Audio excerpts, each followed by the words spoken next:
ఈ ఈ ఈయన స్వభావం ఏది అనేది రికార్డ్ అయ్యే రకంగా, లేకపోతే అన్ని బెయిల్ల మీదో టెక్నికల్ గ్రౌండ్స్ మీదనో తన స్కామ్స్ దీని నుంచి తన మీద వచ్చిన కేసుల నుంచి తప్పించుకునే ప్రయత్నం చేసే చంద్రబాబు తొలిసారి ఓ రికార్డులో ఈ రకంగా ఎక్కించాడు. అది ఆ రోజు ఆయన చేయని పని ఈరోజు జగన్మోహన్ రెడ్డి గారు చేయగలిగారు.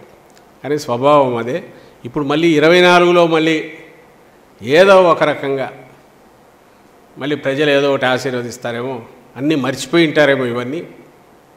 కాబట్టి ఈ ఎన్నికల్లో ఎట్లా ఒకటి లాగేస్తే ఈసారి రాష్ట్రాన్ని చుట్టేసి చాప చుట్టినట్టు చుట్టేసి మింగేయచ్చు.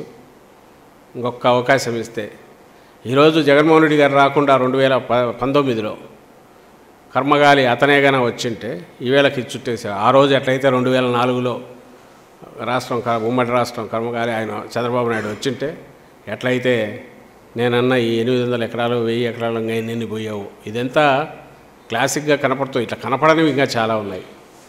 అలాంటిది ఈరోజు 14లో ఇచ్చినందుకు ఇంత చూపించిన చంద్రబాబు నాయుడు ఈ 24లో గన మళ్ళీ ఒక్కసారి ఇచ్చి చూడండి నా తడాకా చూపిస్తా అని మళ్ళీ విరుచుకుపడడానికి ట్రై చేస్తున్నాడు.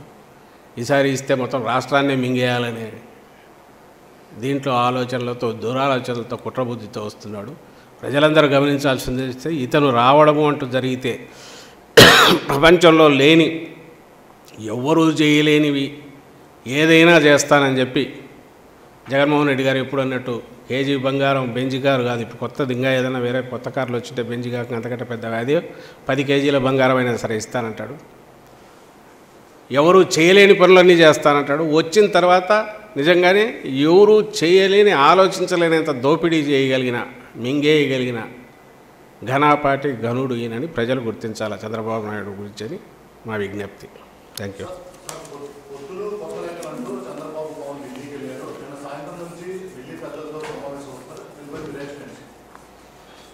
మేము ఇంతకుముందు కూడా చెప్పాము, ఈ ప్రాసెస్ ఇది 20 రోజులు, నెల రోజులు, 2 నెలల నుంచో జరుగుతుంది. చంద్రబాబు నాయుడు ఈసారి నేనన్న దాంట్లో కూడా he's in such a desperation. ఇంకా వెంటిలేటర్ మీద ఉన్నవాడు ఎట్లయితే ఇదవుతుంటాడో, లేదా దింపుడు కళ్ళ మాసి అంటారు ఇంకా ఫైనల్గా ఆ దీంతో చేసే ప్రయత్నము, చేయని ప్రయత్నం అంటూ లేదు, చేసే ప్రయత్నం కాదు చేయని ప్రయత్నం అంటూ లేదు. ప్రపంచంలో ఉండే అన్ని శక్తులు తనను ఆవాహించాలి, వీటన్నిటిని పెట్టుకుని ఎట్లా జగన్మోహన్ రెడ్డి గారిని ఢీకొనాలనే దాంట్లో భాగంగా ఆయన ఈరోజు నిన్నటి నుంచి ఢిల్లీలో ఎట్లా పడిగాపులు కాస్తున్నాడో అందరు చూస్తూనే ఉన్నారు. దీంట్లో మీకేమనిపిస్తుందో నాకు అర్థం కావట్లే, కానీ అది బలహీనతోడ కాదు, ఒక నిస్పృహ.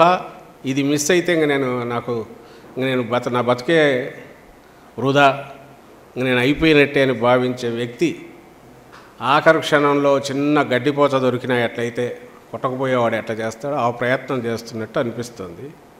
ఇంకా అది దాంట్లోనే నిస్సహాయత, బలహీనత, డెస్పరేషన్ ఏదైతే ఉందో అది బలమని ఎవరని అనుకుంటే, తద్వారా ఆయన ఏదో చేయగలడని అనుకుంటే అది భ్రమే అవుతుంది. అది కుదిరితే ఆయన ఈసారి అప్పటికీ ఇప్పటికీ మీరు గతంలో ఫస్ట్ నుంచి చూసినా కూడా ప్రతిసారి ఎవరో ఒకరి ఇది లేనిదైతే కాలేదు, అందరినీ పెట్టుకుంటున్నాడు, ట్రై చేస్తున్నాడు. ఆ ప్రయత్నం చేసిన ప్రతిసారి ఒక్కొక్కసారి డిపెండింగ్ అవతల పార్టీలను బట్టి తను సక్సెస్ అవుతుండొచ్చు, ఇంకోసారి ఫెయిల్ కూడా అయ్యారు. 2009లో తన వల్ల కాలే, అన్ని కూటములు ఏకమైన. ఈసారి వెరైటీ ఏదంటే అటు బీజేపీతో పాటు ఇటు కాంగ్రెస్తో కూడా తన కంట్రోల్లోనే పరోక్షంగా పెట్టుకొని దాన్ని కూడా నడిపిస్తూ అన్ని శక్తులను కూడగొట్టుకుని రావాలని చూస్తున్నాడు. ఇందులోనే మా బలం తెలుస్తుంది. జగన్మోహన్ రెడ్డి గారి మీద ప్రజలకున్న అభిమానం కానీ, వాళ్ళ అతని డెస్పరేట్ అటెంప్ట్స్లోనే, చంద్రబాబు నాయుడు డెస్పరేట్ అటెంప్ట్స్లోనే జగన్మోహన్ రెడ్డి గారి బలము, వైఎస్ఆర్సీపీ బలము, మా పార్టీకి కానీ జగన్మోహన్ రెడ్డి గారికి కానీ ప్రజల నుంచి ఉన్న అభిమానము, బ్లెస్సింగ్స్ అవి దీంట్లో ఎక్స్ప్రెస్ అవుతాయి, వ్యక్తం అవుతాయని నేను భావిస్తున్నాను.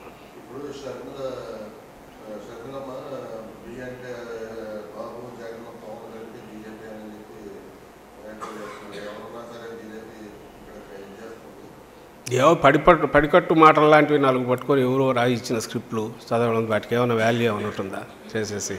ఎప్పుడైతే ఆమె షర్మిలమ్మ, మేము ఎప్పుడు చెప్తూనే ఉన్నాం, తెలంగాణలో ఉన్నప్పుడు ఒక పార్టీ, ఇప్పుడేమో ఒక ఎత్తిపోయిన దివాలా తీసిన పార్టీకి నేను ఇంతకుముందు అన్నట్టు చంద్రబాబు నాయుడు డైరెక్షన్లో ఓ పాడుబడిన బంగ్లాను కదా రెంట్కి తీసుకున్నట్లయితే శిథిల భవనాన్ని చేసుకొని చేసినట్టు ఆమెను పెట్టి నడుపుతున్నారు. సో అక్కడ నుంచి ఏమేమి వస్తే అవన్నీ మాట్లాడుతుంటారు. టార్గెట్ జగన్మోహన్ రెడ్డి అనే దాంతోనే వెళ్తున్నారు. అది ఆ పార్టీ లక్ష్యం కావచ్చు, దానికి తగినట్టు ఆమె ట్యూన్ అయ్యిండొచ్చు, వెనకడ నడుపుతున్న వాళ్ళ లక్ష్యం అయ్యిండొచ్చు, దానికి తగినట్టు ఆమె ట్యూన్ అయ్యిండొచ్చు. అవే మాటలు వస్తున్నాయి. ఎన్ని రోజులు మాట్లాడినా అవే వస్తాయి. పూను ఇంకా పెరుగుతాయి. ఇంకా అసహ్యకరమైన రీతిలో, ఇంకా నీచమైన దీంట్లో, ఇంకా అగ్లీ దీనిగా ఇది పోతుంది. ఎందుకంటే నడిపించేవాడు ఎవడైతే వాళ్ళ కోరికలన్నీ ఇట్లా తీర్చుకుంటున్నారు.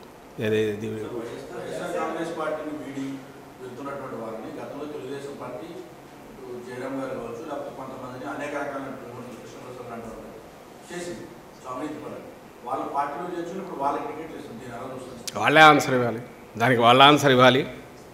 అలాగే ఈ పోయిన వాళ్ళు వీళ్ళ ఇది చేయాలి. పోయిన వాళ్ళందరూ కూడా ఎప్పుడైతే ఇక్కడ అవకాశం లేదో, లేదా వాళ్ళ దారి చూసుకుని ఇక్కడ కుదరదు అనుకున్నప్పుడు పోయిన వాళ్ళు, అలాంటి వాళ్ళని తీసుకుని అది బలం అనుకొని ఆ పార్టీ చూపడం, ఇవన్నీ చూపించి ఏదో ఇప్పుడు ఈ పార్టీలతో పొత్తుల దగ్గర నుంచి ఇక్కడ నుంచి పోయిన నాయకులనో లేకుంటే ఎవరినైనా టికెట్లు లేకనో కుదరకనో ఇమడలేకనో వచ్చిన వాళ్ళని చూపి ఇది బలం అని చెప్పి ప్రజలకు ఒక చూపించాలనే ప్రయత్నం తెలుగుదేశం పార్టీ చేస్తుంది.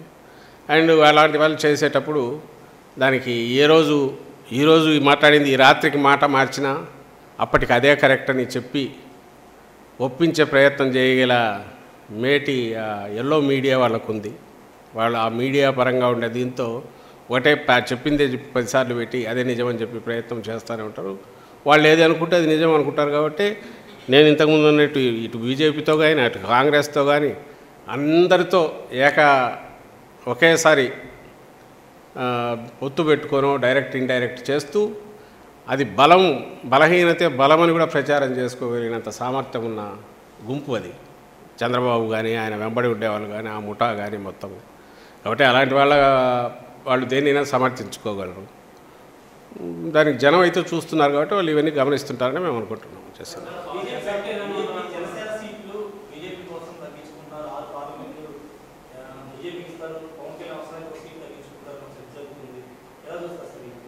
జరుగుతుందా? ఎవరున్నారు?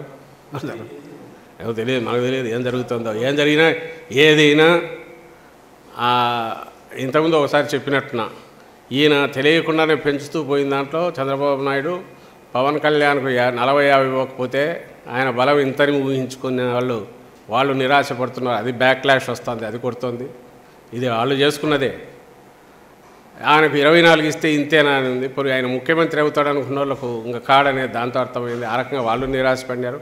ఈరోజు బీజేపీతో పెట్టుకుంటే వాళ్ళకి ఎన్ని వాళ్ళో తెలియదు. అన్నీ ఇచ్చినాక ఈయనకు మిగిలిన సీట్లు ఎన్నో, అప్పుడు ముఖ్యమంత్రి ఈయన ఎందుకు చేయాలని ఎవడన్నా అనుకుంటే దానికేమవుతుందో అది కూడా తేలాల్సింది. యథావాత తనకున్న ఏదైతే మ్యానిపులేటివ్ స్కిల్స్ ఉన్నాయో దేన్నైనా తిమ్మిని బొమ్మిని చేయగలనే తనకున్న విశ్వాసం, దాంతో తను వ్యవహరించే తీరు, ఇది ఏదైనా సేవ్ చేస్తే కన్విన్స్ చేసుకొని తన నాయకత్వంలోని వీళ్ళందరినీ కూడగట్టుకొని ఎమ్మెల్యేలు ఎవరైనా సరే తను ఏదో రేపు కావాలని ఆయన ప్రయత్నం. కానీ మేము చెప్తున్నది ముందు నుంచి ఏదైతే మాదైతే ఒక ఒక ప్లాన్డ్ దీనిగా పద్ధతి ప్రకారము ఖచ్చితంగా ఒక డిసిప్లైన్డ్గా ఎగ్జామ్స్కి ప్రిపేర్ అయ్యే స్టూడెంట్ లాగా మాది నడిచింది. ఈరోజు అన్నిటికీ సిద్ధంగా సర్వసన్నద్ధంగా ఉన్నాం రేపు వచ్చే నెలలో జరగబోయే ఎన్నికలకు. వాళ్ళదేమో ఈరోజు ఇంకా మొదలే కానీ ప్రిపరేషన్ మొదలు కానీ లాస్ట్ మినిట్లో చదవాలనో లేదంటే కాపీలు కొట్టేటోట్లు గట్టెక్కచ్చిన స్టూడెంట్ లాగా వాళ్ళది ఉంది. ఇంక వాళ్ళది చూడాల్సింది వాళ్ళది, మీరు రాసుకోవాల్సింది వాళ్ళ న్యూస్ ఎక్కువ వస్తుంటుంది. రోజు వాళ్ళ టికెట్ల పంచాయతీ కానీ సీట్ల పంపకాలు కానీ దాని అభ్యర్థుల ఎంపిక కానీ అసలు అభ్యర్థులే లేని ఇవి ఉన్నాయి. అలాగే అభ్యర్థులు వాళ్ళు పెడితే యువతలు ఎవరు తిరుగుబాటు చేయడం ఉండొచ్చు. ఈ రకరకాలంతా మీకు వార్తలు అక్కడ దొరుకుతాయి. వచ్చే ఇదంతా చేస్తే నెల రోజులు కూడా టైం లేదు. లెటస్ సి అదంతా ఎట్లా ఎండ్ అవుతుందో ఎట్లా ఇది అవుతుందో అనేది వాళ్ళ వైపు అంతా ఆసక్తికరంగా అక్కడే ఉంది కదా. Let us see that.